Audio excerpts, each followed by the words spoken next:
And now, it's time for another Dice Tower review with Tom Vasel. Hey folks, I'm Tom Vasel, and today we're taking a look at a game called Legendary Creatures.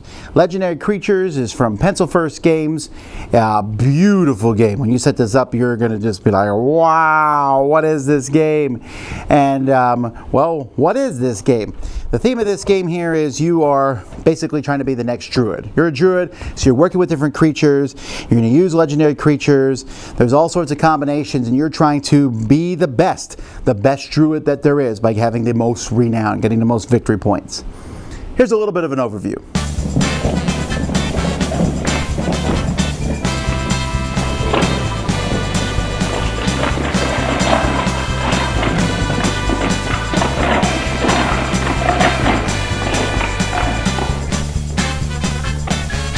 Okay, so there's a lot going on in this game. You see a ton of pieces on the board. I'm not going to be able to go over every detail, but I want to give you kind of a basic gist. The game is going to take place over 3 basically days. Each of those days is going to be having a marker here. There's going to basically be 3 rounds in each day, so 9 rounds in total. You're trying to get the most renown victory points, if you will, and you'll be getting that during the course of the game. You're also going to be getting it by moving your familiars down these paths. Now these paths here, you're going to be moving down over the course of the game, and the farther you get down, the more points you'll get. In fact, once you get to the end, the first person to get there will get 25 points, then 21 and 18. So you get a lot of renown by doing that. You're going to be doing all this with your own player boards. So each player is going to have their own player board, and they have their own deck of cards. Now this deck of cards is all sorts of fantasy creatures, and everybody has the same deck that will match their color, and so you're going to shuffle this deck. These cards are going to show a different element that you're kind of have an affinity to, a special ability, and a certain number of magical power. And you're going to be shuffling this deck, and each part of each day, so remember there's 3 parts each day, you're going to be drawing 4 of these cards. One card you're basically going to be sticking right here, and at the end of the day you're going to take the cards that you've stuck there, add their power together, and whoever has the most is going to get some special tiles and things that they can do. The other 3 cards you are going to basically be putting in front of you, and you're going to be playing 3 cards and then turning them face up. The combined power of these is going to determine who is going to go first. So up here, you'll have a turn order track. And then when it's your turn, you're going to pick one of the realms that you'll be moving in. So here, maybe I picked the Suphoria realm. And then you'll play your cards. Now, when you play your cards, you can simply take magic equal to the number at the top, or you can play the special ability down here. Like this one here, just gives you 2 renown. The Serene Presence. Or if you don't really like the card, or you just want to get rid of it, at the bottom there's going to be other creatures, and there's going to be 3 creatures that are available each of the different days. So the Chimera, Treant, or Goblin. So I can basically take the card I don't want. So hey, I don't want this Woogle. I'll get rid of the Woogle and replace it with the Chimera. And from now on, the Chimera is going to be in my deck, and I'll be using that instead. And there's different ones that are going to show up. This guy's big and dumb, has no ability, but is 6 power, 6 magic. There's Dragon, 5, and also can give you 3 renown victory points. So there's all sorts of different ones that will show up. You're going to be keeping track on your player board here of your magic. That's the diamond. And you'll be getting other different elements. You'll start with some of each element over the course of a round. One of the things you can do in your turn, besides gaining magic and using special abilities, is you can move your familiars. To move your familiar, it has to be on the track where you put your marker. And then so to move to space 1 here, for example, I need to pay 1 fire and 2 magic.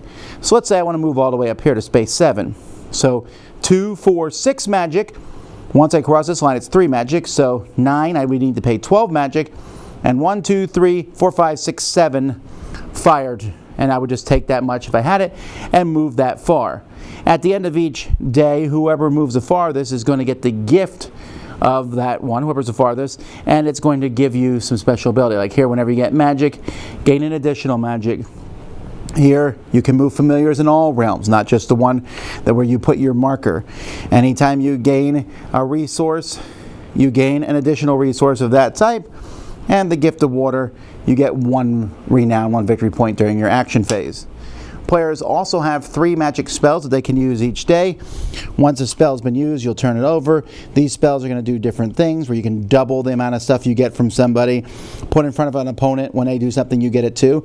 And players are going to have 1 of 4 amulets. And you can use your amulet once too. If you don't like your amulet, you can pay someone else a victory point and switch with them. And these will just basically give you stuff. And there's one of them who wins all ties. So if there's a tie for going first, or if there's a tie for whoever's in the front of a track, whoever has this amulet will win that tie. And that's kind of it. I know, again, I'm really kind of overviewing the game pretty briefly here. These are tiles with the leftover creatures you don't use, that you'll get these tiles maybe 3 points or gain 4 resources. You'll have different tiles out each round. At the end of the game, you're simply just going to get points left over. And at the end of the game, you'll add up all those points. Your resources will change into a few points. And then the points where you are on the victory tracks on each of these realms. Most points is the winner of the game. There's a ton of pieces in this game, but they're all beautiful.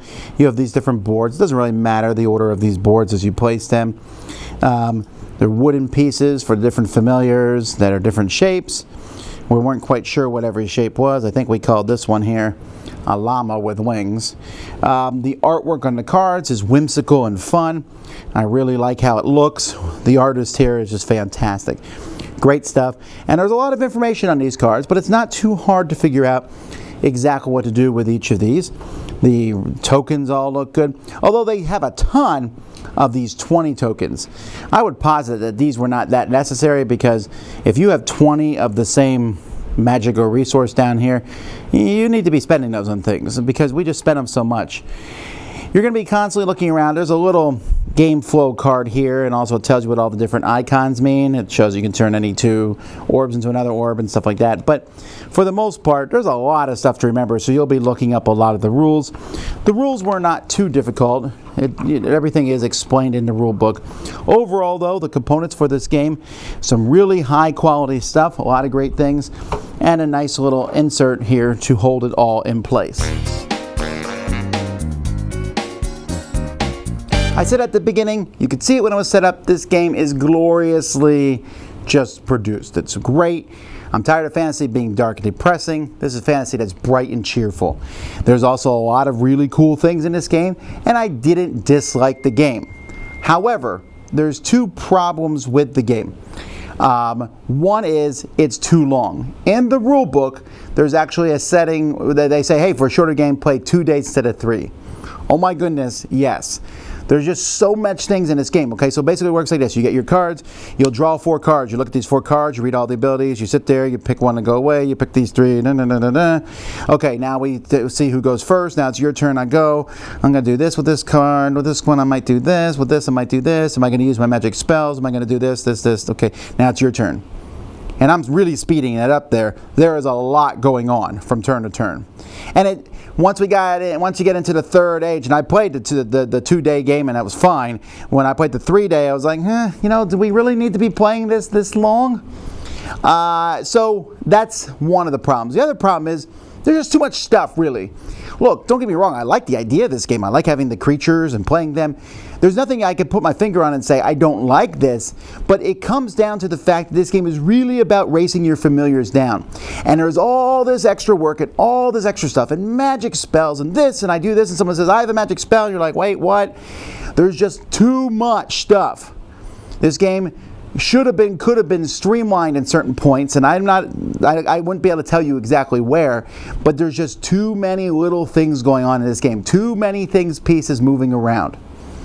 Now, despite those, I still like the game. I don't love it.